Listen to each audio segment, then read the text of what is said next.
Hi, I'm Melissa from the Yarn Barn, and we've recently done a video on how to lash a supplementary bar to a loom where you have an apron rather than apron cords. But right after that, we had a question from someone who said, but how do you lash on an apron bar when all you have are apron cords? So let's look at that.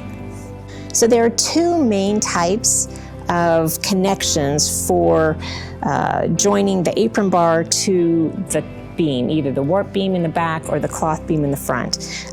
This one uses Texsolv cord, and this is the Shack standard floor loom. And this kind of connection is common for current Shack looms, as well as the Ashford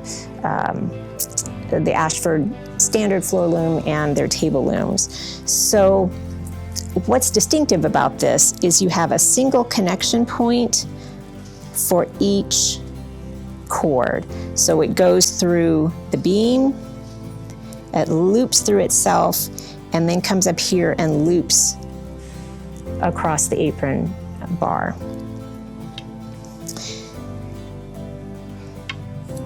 So you can see that it's looping through itself. Then up here,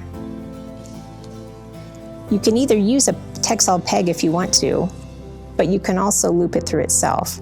So we're going to find the last really solid loop, pinch the Texsolv cord, push it through that little loop. It's going to look like that for a little second. Then this loop is going to disappear. And now you've got a loop that will cinch tight and slip that over the bar. You want to make sure that these cords are all exactly the same length, and that will give equal support at every point. That's why Texsolv cord is so ideal, but you can use other types of cord. Just make sure that they're the same length and the knots are at the same point. All right, so the second way of connecting the apron bar to the beam, again, same method used on both the warp beam and the cloth beam, is this kind of zigzag method where you go from beam to apron bar, beam, apron bar, but it's either a continuous single strand of cord, or like on this Louette David, it's cut cords, but they meet at specific points. And this gives a different effect when you wind your warp onto the beam. As you can see here, instead of building up a single point of cord like you would get if you had a distinct connection point going to the apron bar, because of the angle of that zigzag, you get the cord spread out a little bit more, and that can be a little bit smoother, less likely to cause tension troubles. On the warp beam, you should be using cardboard, sticks, heavy paper, but you might not think of using that on the cloth beam. So using this kind of method of connection can help minimize tension problems on the cloth beam. But so let's look at how to do it. So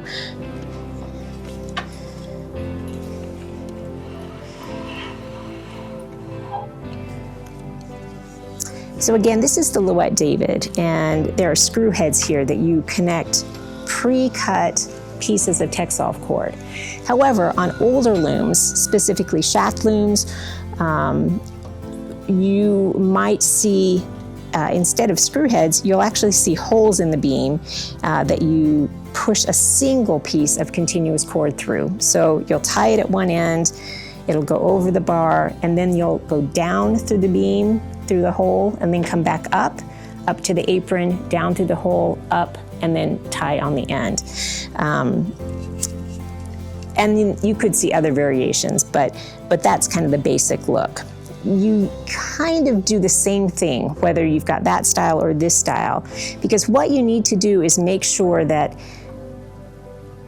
you've got equal tension on all of these cords, which is easy when they're pre-cut like this. But if it's a continuous piece of cord, you'll have to do a lot of tugging and moving around until you can get this apron bar parallel to the back beam, which makes it parallel to the warp beam. Now right now we've got some lark's head knots installed, and that is kind of the best way to do it.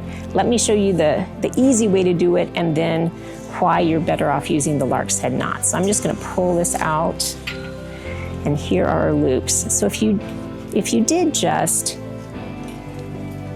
go like this, which you can certainly do. First of all, it can be easier to get your tension even. There's easier to just tug when you don't have a knot holding it in place.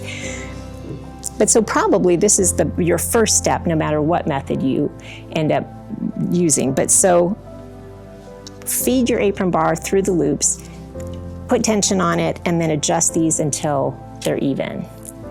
And that's okay. I mean, that's quick and dirty. You're done. You could go ahead and warp the loom.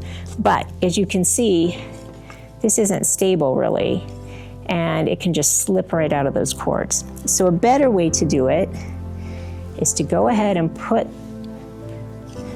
the apron bar in the cords, but then put a lark's head knot at each connection point. So let me show that to you. Here you've got your loop. Pull it off. Put your fingers through, then bring the cord like that.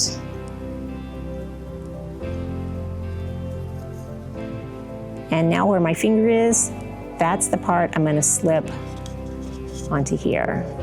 And now, when you pull that tight, it becomes really stable. It's not only snug on the bar, but then this cord, you can pull on it and it's really hard to get it to shift. So once you get the tension set on these cords, you don't have to worry about adjusting it much. So that was the first one. Let's just do it again.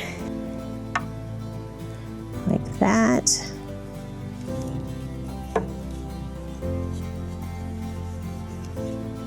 Here we go. And then the last one.